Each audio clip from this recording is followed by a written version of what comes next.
De retour sur le Salon des maires, toujours en direct sur Facebook de l'UDEP. Vous retrouverez également toutes les vidéos sur la page YouTube dédiée. Merci d'être avec nous sur ce Salon des maires. On va parler maintenant de la collecte des déchets dans le secteur alimentaire et du rôle des collectivités territoriales sur ce sujet, un sujet crucial, vous le savez. On a une enquête sur la gestion des déchets dans les entreprises de proximité qui a été réalisée cet été par la CGAD en lien avec Intercommunalité de France. Elle a permis de montrer que 25% des entreprises ne savent pas si elles ont un contrat avec la collectivité pour la collecte des déchets. C'est un chiffre assez important quand même, il faut le souligner.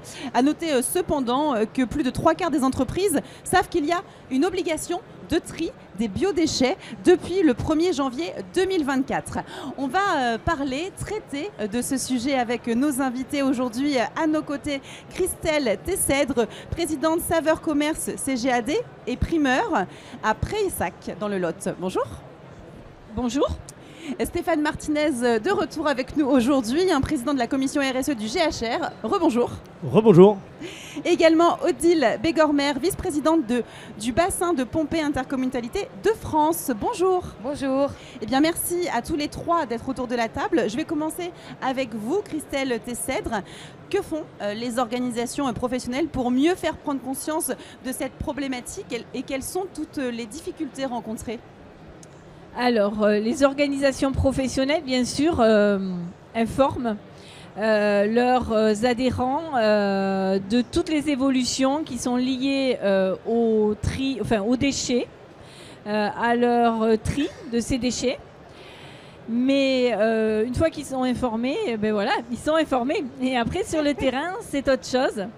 Alors nous avons des déchets, on a plusieurs types de déchets. Nous avons des déchets organiques. Et ensuite, nous avons des déchets d'emballage. C'est essentiellement les deux types de déchets que nous avons. Et les problématiques, ce sont plus souvent des problèmes que l'on rencontre sur les marchés de plein vent. Parce que beaucoup de communes demandent aux commerçants et artisans présents sur ces marchés de repartir avec leurs déchets. D'accord. Donc le problème, il est d'ordre, bien sûr... vous comprenez bien que repartir avec un reste de marchandises qui n'a pas été vendu et des déchets dans le même emplacement, dans le même camion, il y a un problème là. Il y a un problème. Ouais. Donc voilà notre problème aujourd'hui, notre problématique. Alors je ne veux pas généraliser, toutes les communes ne font pas ça, mais elles sont de plus en plus nombreuses à leur demander de repartir avec leurs déchets. Oui, très bien. Merci d'avoir précisé ce point. On se rend bien compte de la difficulté rencontrée, de cette grosse problématique. Qu'est-ce que vous pouvez répondre à cette problématique, Monsieur Martinez ? Est-ce qu'il y aurait des solutions ? Parce que là, effectivement, mélanger des déchets avec des produits qui peuvent encore être consommés, c'est pas viable. C'est pas viable et c'est interdit par la loi. Ah d'accord, en plus. C'est très compliqué pour des commerçants de mélanger la production et de ramener ensuite des déchets. Oui, sur tout ce qui est biodéchets. Encore, quand on est primeur, on n'a pas de protéiné et carné, mais quand on est professionnel de l'alimentation, il y a du protéiné et du carné, et on ne peut pas se permettre de mettre dans un camion de matière préparée et repartir avec. Là, il faut passer dans la collecte des biodéchets par un opérateur dédié avec une réglementation. D'accord. Et qui met ça en place dans les communes ? Les collectivités, c'est à eux normalement. C'est le rôle des collectivités territoriales. C'est le rôle, oui. Enfin, sur les petits professionnels, bien entendu, c'est leur rôle d'accompagner les petits professionnels et les métiers de bouche. Parfait. Madame Bégormer, un mot à ajouter sur ce qu'on vient de dire justement, sur cette première difficulté ? La première difficulté que l'on rencontre aujourd'hui, en tout cas vu du côté territoire, pour beaucoup en fait de nos territoires, c'est la manière dont aujourd'hui on finance en fait cette collecte des déchets. Oui. Et donc pour un certain nombre de nos collègues, les marchés de plein air, quand vous avez mis en place une redevance, donc où c'est l'usager qui doit payer en fait sa collecte, évidemment il faut qu'on retrouve une organisation un petit peu différente, et y compris en mettant en place un certain nombre de contrats que pour beaucoup en fait ils ont du mal éventuellement à imaginer. Mais oui, on a à travailler évidemment main dans la main avec nos commerçants, nos artisans. Très bien, merci pour ces précisions. Madame Tessèdre, quelle est la problématique spécifique concernant la gestion des emballages et des caisses en général ? Nous avons trois types d'emballages. On a des emballages bois, des emballages carton et des emballages plastiques. Alors vous comprenez bien que les 3 types d'emballages ne se retraitent pas pareil. Alors nous, primeurs, on va dire de la chance, peut-être pas, mais il y a certains marchés de gros parce qu'on s'approvisionne sur les mines, les marchés d'intérêt nationaux ou les marchés de gros. Et on a certains marchés de gros qui ont mis en place un système de retraitement de ces caisses. Donc les caisses bois, évidemment, alors c'est payant, hein, je vous rassure. Ce n'est pas gratuit, donc c'est une démarche que doit faire le primeur pour que ces emballages soient retraités. Évidemment, comme c'est payant, vous comprendrez bien que tout le monde ne peut pas aussi le faire, quoi. Je veux dire, on a énormément de coûts dans nos entreprises aujourd'hui. C'est pas facile de rajouter des charges supplémentaires. Mais tout le monde, il y a un problème de ces déchets-là. Donc ces déchets, bien souvent, ils partent aussi dans les bacs qui sont collectés par les communautés, par les collectivités, quoi. Et c'est vrai que c'est mal organisé. On n'est pas organisé encore pour gérer la collecte de tous ces déchets. Et le retraitement aussi, parce que c'est aussi... Et le retraitement. Toute l'économie circulaire autour des déchets, tout à fait, la question. Vous voulez rajouter un point, effectivement, parce sur ce que vient de effectivement, avec la loi anti-gaspillage et économie circulaire, donc c'est le développement en fait des filières de responsabilité élargie des producteurs. Et donc en particulier tout ce qui est lié à l'emballage des professionnels, qui est seulement en train de se mettre en place, mais qui devrait en fait aujourd'hui se substituer en fait au coût que vous allez porter, puisque c'est bien celui qui met en marché qui va devoir en fait lui-même organiser. Et donc aujourd'hui on travaille avec le ministère pour le cahier des charges. Derrière il y aura un éco-organisme ou des éco-organismes qui répondront à ce cahier des charges. Et évidemment en fait on essaye aussi de trouver quelque chose de plus simple possible entre ce qui existe, ce qui n'existe pas, pour faire évoluer les choses, mais pour que derrière, en fait, ça soit le plus simple possible pour chacun. Parfait. Stéphane Martinez, j'aimerais que vous reveniez sur la loi AGEC et en tant que président de la commission RSE du GHR, pouvez-vous nous parler des travaux du GHR sur cette thématique cruciale de la gestion des biodéchets pour spécifiquement du coup votre secteur d'activité? Je peux vous parler de ça. Ça fait une dizaine d'années qu'on essaye d'amener des solutions à nos professionnels, aussi bien les restaurateurs, les hôteliers que les métiers de bouche. On a bien compris que cette loi obligeait tout le monde à trier ses biodéchets. Donc au départ, les gros producteurs, on leur a bien fait comprendre que les collectivités et les territoires ne s'en occupaient pas. Donc ces acteurs-là, il fallait qu'ils passent par des opérateurs privés. Pas de souci. Aujourd'hui, le dernier seuil de la loi est sorti, comme vous l'avez très bien dit, fin 2024. Tout le monde doit le faire. On a une grosse problématique auprès de tous nos restaurateurs et même des métiers de bouche derrière sur la collecte de ces restes alimentaires, puisque ce sont des petits producteurs qui sont assimilés aux particuliers, on va dire, et qui, eux, ne pourront pas aller voir des professionnels pour payer la collecte des biodéchets. Donc, on a essayé de pousser de manière à ce que cette loi AGEC, qui doit se terminer, il y a une extension de la collecte qui est valide jusqu'à fin 2025, où les collectivités pouvaient prendre des assimilés pour essayer. Il faut absolument qu'on pérennise cette loi, qu'on donne la possibilité aux collectivités de dire oui, je peux prendre les assimilés dans la collecte comme les particuliers ou non. Mais au moins leur acheter, parce qu'il y a beaucoup de territoires qui aujourd'hui sont prêts à accompagner les professionnels, puisque les petits métiers de bouche et les petits restaurateurs, eux, sont desservis par le service public. Donc à partir de ce moment-là, mettez une collecte de massification, parce que sinon on va avoir des problématiques, même sur les petits. Il va y avoir 2-3 opérateurs pour un même flux dans une même ville, et ensuite le camion de la collectivité qui va prendre les particuliers. Et là, on s'en sort pas. Et derrière ça, cette massification, si je peux me permettre encore un petit peu, ça va sortir cette matière organique des incinérateurs et de la poubelle normale.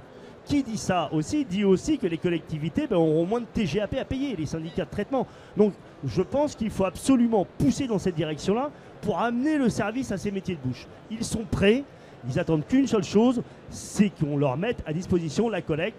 Et elle est faite pour les particuliers sur des points d'apport volontaire. Oui. Mais nos professionnels, je suis désolé, ne peuvent pas aller au point d'apport volontaire. C'est compliqué. Bien sûr. Il y a certains territoires où oui, ils le peuvent, mais sinon, c'est très compliqué. Ça ne peut pas être généralisé sur l'entièreté du territoire. Et on aimerait bien, nous, généraliser ça auprès des collectivités et des communes. Et après, c'est à eux de décider s'ils le font ou pas, mais au moins qu'ils aient la possibilité de le faire. D'accord, leur offrir cette possibilité. Très bien, merci pour toutes ces précisions. Odile Begormer, comment justement les collectivités gèrent cette compétence? Comment elles s'adaptent aux problématiques rencontrées par les commerçants artisans? Alors par rapport à la proposition qui est faite, aujourd'hui on la partage. C'est-à-dire de laisser la possibilité à chaque territoire dans son organisation d'offrir la possibilité de continuer à assimiler en fait nos commerçants, nos artisans. Il n'y a rien de pire que dans un centre-ville que de donner le sentiment en fait que la boulangerie, le primeur, la boucherie soient traités différemment en fait de l'habitant qui est juste au-dessus. Parce que c'est ça la réalité aujourd'hui de notre organisation en fait territoriale. Donc on travaille main dans la main en fait avec les organisations depuis très longtemps. Hein. On en a discuté autour à la fois des biodéchets, à la fois des problématiques rencontrées en fait dans ce tri. On a besoin d'aller plus loin tous ensemble. Avec la responsabilité élargie des producteurs et aujourd'hui le fait que, y compris les éco-organismes, commencent à différencier l'emballage ménager du particulier et l'emballage ménager des professionnels, nous on a besoin aussi de clarifier en fait vis-à-vis des éco-organismes le rôle qu'on peut avoir sur nos territoires. Donc pour nous on a tout intérêt à continuer en fait à travailler main dans la main, à comprendre les intérêts des uns et des autres. La massification dont Stéphane parlait, nous en avons besoin. Collectivement, nous en avons besoin. Ce n'est pas filière par filière. C'est globalement, en fait, aujourd'hui, on a besoin de travailler ensemble, en fait, pour continuer à trier au maximum, faire, en fait, de la réutilisation dans un centre d'emballage lorsque c'est possible, et donc de continuer aussi à accompagner des initiatives. C'est le rôle des collectivités. De s'assurer par exemple pour des traiteurs qu'on enlève l'emballage unique pour passer en fait à des contenants et donc à savoir laver par exemple, hein, c'est un exemple. Et donc aujourd'hui effectivement laisser la possibilité aux collectivités de continuer vis-à-vis du biodéchet à aller plus loin, puisque si mon territoire a mis en place il y a 25 ans le biodéchet, il y a beaucoup aujourd'hui de territoires qui n'ont mis en place ça que depuis le 1er janvier 2024 et qu'en sont qu'au démarrage. C'est énorme la différence de temps, effectivement. Merci pour ce partage. Peut-être un mot de chacun pour conclure sur ce sujet, en commençant par vous. Christelle Tesseder. Un mot, moi je vais parler par exemple de mon entreprise, de mon cas personnel. Nous avons le label Zéro Déchet. Donc c'est un label qui est décerné par les chambres de métiers. Parce que mais ça fait très longtemps qu'on travaille dessus. Enfin, depuis, moi, ça fait plus de 20 ans qu'on est dans cette entreprise et plus de 20 ans qu'on trie. Alors, je suis à la campagne, j'ai cette chance-là. Je peux donner les biodéchets à des animaux, des producteurs, des agriculteurs qui viennent les chercher pour leurs animaux. Donc, on a fait on a sensibilisé le personnel et aujourd'hui, on essaie de sensibiliser nos clients aussi. Parce que je pense que ça passe aussi par nous, professionnels, pour sensibiliser nos clients. Et sincèrement, c'est quelque chose qui fonctionne. Ils sont réceptifs. Ils disent pas « je m'en fiche ». Ils sont réceptifs. Et je pense que d'ici, voilà, ça va être long, hein, mais c'est quelque chose qui aujourd'hui est rentré dans les esprits de chacun et j'espère que demain, les collectivités, elles, évolueront rapidement et pourront nous proposer des services rapidement, de manière à pouvoir traiter écologiquement, je ne sais pas si c'est bien, mais tous ces déchets. Oui, mais vous avez raison de dire que c'est l'affaire de tous, hein, parce que les collectivités, mais les habitants, effectivement, on sait que les consommateurs sont de plus en plus sensibilisés dès le plus jeune âge à la gestion, au tri des déchets. On éduque les enfants en ce sens, donc de toute façon, c'est sûr que ça va dans le bon sens. Après, comme le disait Madame, je perds votre nom de famille, pardon, Begormer, excusez-moi, j'allais dire Madame Begormer, c'est vraiment quelque chose qui est disparate dans le territoire. Alors peut-être un mot sur cette disparité. Pourquoi il y a une telle différence entre les départements? On est, j'ai envie de dire, juste en France et il y a 25 ans d'écart. Parce qu'on est en France et que comment on a peur en fait du changement. Vous savez qu'à chaque fois qu'on fait une proposition nouvelle, on a l'impression qu'on révolutionne en fait la vision. Donc, je veux dire, les élus que nous sommes, parfois, en fait, on s'interroge et on a peut-être peur d'aller au-devant. Aujourd'hui, on voit bien, enfin moi je le vois dans tous les groupes et avec les collègues avec lesquels je siège, c'est plus une question de génération qu'une question en fait de savoir si oui ou non. Mais les habitants, les clients, les consommateurs, les usagers, c'est toujours nous-mêmes. Hein. Oui. Quand vous regardez bien, c'est quand même toujours nous-mêmes. Oui, bien sûr. Enfin, je veux dire, en tant que collectivité, je suis là en fait pour apporter un maximum de solutions à l'habitant, qui est aussi le chef d'entreprise, qui est aussi le commerçant, qui est aussi l'usager d'un certain nombre de politiques publiques. Donc quelque part, c'est d'où l'intérêt aussi de travailler ensemble, puisque c'est aussi collectivement et d'apprendre à se connaître pour apprendre aussi les particularités de chacun. On parlait tout à l'heure par rapport aux biodéchets. Vous prenez par exemple les problématiques liées à la boucherie. Aujourd'hui, on n'est pas allé jusqu'au bout. C'est un biodéchet ou c'est pas un biodéchet, un os? Pour moi, c'est un biodéchet. Ah. Eh ben, en fonction de la manière dont vous allez proposer la solution derrière, le compostage individuel ne peut pas répondre en fait à ce type de métier. Si vous avez une composterie comme la mienne à l'échelle intercommunale, oui, elle peut y répondre. Si vous avez un traitement en fait derrière en méthanisation, oui, elle peut y répondre. Oui, en méthanisation. Donc on a commencé en fait une toute petite marche et collectivement on va réussir en fait le pari. Parfait. Merci Monsieur Martinez pour conclure cette table ronde. Un dernier mot? Oui, un dernier mot. Moi, je pense qu'on n'est pas dans le gaspillage alimentaire, mais on est dans de la matière première secondaire. Oui. Et cette matière première secondaire, on sait très bien que tout ce qui est reste alimentaire et biodéchets, ce qui vient de la terre retourne à la terre. On a la chance aujourd'hui de pouvoir en faire de l'énergie verte, des emplois non délocalisables et un retour au sol sous forme de digesta ou de compost. Donc, que vous dire, à part collecter les petites entreprises. On a tous les outils. Allons-y. À part tout ça, c'est vraiment la volonté des organisations professionnelles des métiers de bouche de dire accompagnez nos petits producteurs, s'il vous plaît, mettez-leur le service en place et ils sont prêts. Voilà. Parfait. Il n'y a plus qu'à. Ce sera le mot de la fin sur cette table ronde. Merci en tout cas d'avoir été avec nous. Merci. Et merci à vous de nous avoir suivis. On vous donne rendez-vous très vite pour encore 2 tables rondes aujourd'hui. Et on se revoit aussi demain. N'oubliez pas de rester connectés avec nous jusqu'à demain sur le Salon des maires.